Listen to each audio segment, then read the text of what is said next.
त्र्यम्बकं यजामहे सुगन्धिं पुष्टिवर्धनम् उर्वारुकमिव बन्धनान् मृत्योर्मुक्षीयमामृतात्। जय श्री हरमिलाप साहिब जी। सावन में की जाने वाली सोमवार व्रत कथा। हिंदू धर्म में सावन मास का विशेष महत्व है। यह महीना भगवान शिव को अत्यंत प्रिय होता है। सावन के प्रत्येक सोमवार को श्रद्धालु व्रत रखते हैं और शिव जी की विशेष पूजा करते हैं। इस व्रत की कथा श्रवण व्रत को पूर्णता प्रदान करती है।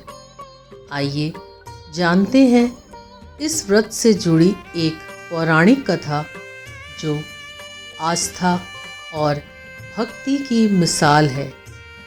बहुत समय पहले की बात है। एक नगर में एक अत्यंत धर्मनिष्ठ साहूकार रहता था। वह बड़ा ही दानी, धार्मिक और सत्यवादी था। उसके घर में किसी प्रकार की कोई कमी नहीं थी, परंतु एक ही कमी थी, उसके कोई संतान नहीं थी। वह और उसकी पत्नी इस बात से अत्यंत दुखी रहते थे। उन्होंने अनेक तीर्थ यात्रा की, यज्ञ हवन किए, ब्राह्मणों को दान दिया और कई देवी देवताओं की आराधना की, परंतु संतान का सुख नहीं मिला। एक दिन उनके घर एक महात्मा पधारे। साहूकार ने उन्हें सत्कार पूर्वक भोजन कराया और अपनी व्यथा सुनाई। महात्मा ने कहा, ये साहूकार, तुम्हारे पिछले जन्म के कर्मों के कारण इस जन्म में संतान सुख नहीं है, परंतु भगवान शिव कृपालु हैं।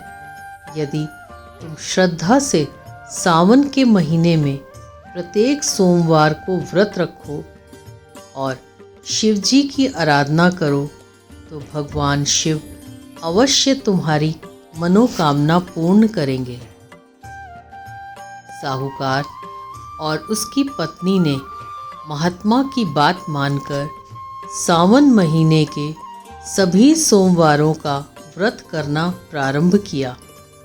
उन्होंने पूरे माह जल, दूध, बेलपत्र, अक्षत, धतूरा, भस्म और भांग से भगवान शिव का पूजन किया और निराहार रहकर दिन भर ओम नमः शिवाय मंत्र का जाप किया।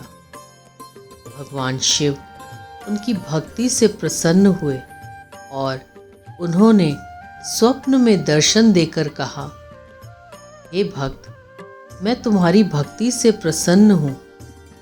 शीघ्र ही तुम्हारे घर एक तेजस्वी पुत्र जन्म लेगा। वह न केवल तुम्हारा कुल दीपक बनेगा, बल्कि धर्म के मार्ग पर चलकर समाज में उदाहरण बनेगा। कुछ समय पश्चात साहूकार की पत्नी गर्भवती हुई और एक सुंदर पुत्र को जन्म दिया। वह बालक बड़ा ही तेजस्वी, विनम्र और शिव भक्त निकला। बचपन से ही वह हर सोमवार को व्रत रखता, शिव मंदिर जाता और अन्य लोगों को भी शिव भक्ति का मार्ग दिखाता। समय बीतता गया। एक बार वह युवक अपने मित्रों के साथ जंगल की ओर शिकार खेलने गया।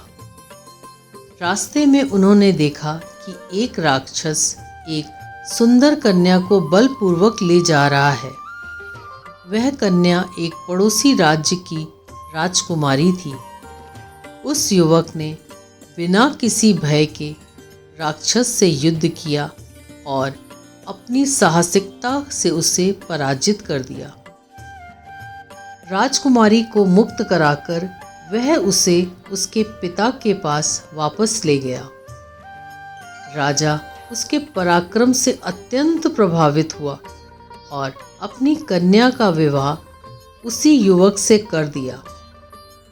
विवाह के पश्चात वह युवक राज्य कार्य में निपुण हुआ, लेकिन उसने कभी भी शिव व्रत को नहीं छोड़ा। वह सदैव हर सावन सोमवार को व्रत रखता और शिव मंदिर जाकर पूजा करता। भगवान शिव की कृपा से उसे दीर्घायु, सुख, संतान, कीर्ति और सम्मान प्राप्त हुआ। उसका जीवन पूर्ण सफल हुआ। इसी प्रकार जो भी व्यक्ति इस कथा को पढ़ेगा या सुनेगा, उसके समस्त दुख दूर हो जाएंगे और मनोवांछित सभी कामनाओं की पूर्ति होगी। ओम नमः शिवाय। जय श्री हरमिलाप साहिब जी।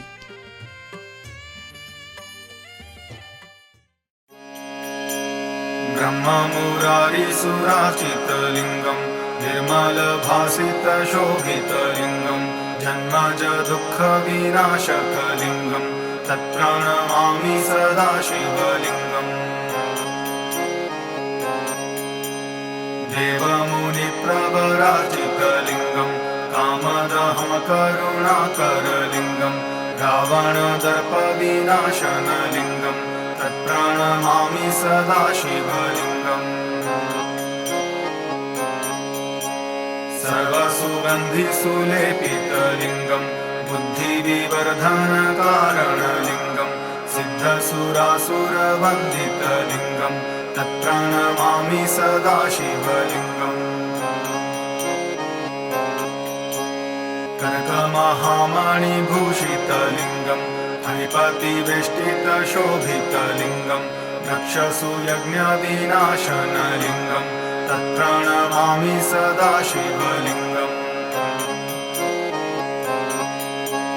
कुङ्कुमचन्दनलेपितलिङ्गं पङ्कजहारसुशोभितलिङ्गं सच्चित्पापविनाशनलिङ्गं तत्प्रणमामि सदा शिवलिङ्गम्। देवगणार्चितसेवितलिङ्गं भावैर्भक्तिभिरेव च लिङ्गं दिनकरकोटिप्रभाकरलिङ्गं तत्प्रणमामि सदा शिवलिङ्गम्।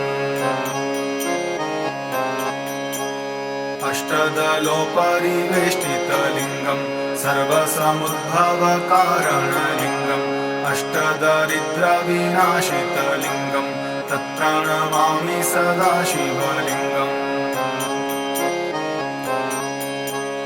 सुरगुरुसुरवरपूजितलिङ्गं सुरवनपुष्पसदार्चितलिङ्गं परात्परं परमात्मकलिङ्गं तत्प्रणमामि सदा शिवलिङ्गम्। लिङ्गाष्टकमिदं पुण्यं यः पठेत् शिवसन्निधौ शिवलोकमवाप्नोति शिवेन सह मोदते।